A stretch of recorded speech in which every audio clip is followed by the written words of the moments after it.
Избоден малолетник, претепан малолетник, каменуван автобус на ЈСП, дивење на навивачка група. 2019 телефонот на МВР задзвонил 159 пати заради пријави за насилство. Без малку за сите инциденти причината била различната етничка припадност. Според годишниот извештај за насилство на Хелсиншкиот комитет во земјава, најмногу се пресметувале албанските и македонските малолетници, и тоа во главниот град. Зголемениот број инциденти извршени по основ на етничка припадност достигнува алармирачки 86% од сите регистрирани инциденти. Речиси, сите инциденти се случиле помеѓу припадници на македонската и на албанската етничка заедница, а најзагрижувачки е фактот дека огромното мнозинство на жртви и сторители на тие инциденти се малолетници и младинци.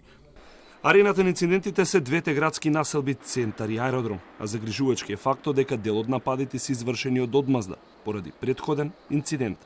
Најчесто, еден инцидент содржи две или повеќе кривични дела, па од тие причини бројот на кривични дела е далеку поброен од бројот на инцидентите, а најбројни се кривичните дела насилство, но дури 16 случаи биле пријавени изминатата година заради нанесување тешки телесни повреди.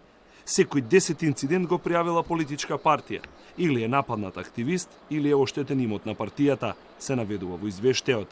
Се уште е нејасно дали властите ја препознаваат разликата помеѓу делата од омраза и говорот на омраза, зашто се направија измени во кривичниот законник, кои се однесуваат на криминал од омраза, а стапија во сила во 2019 година, се наведува пак во заклучокот на комитетот.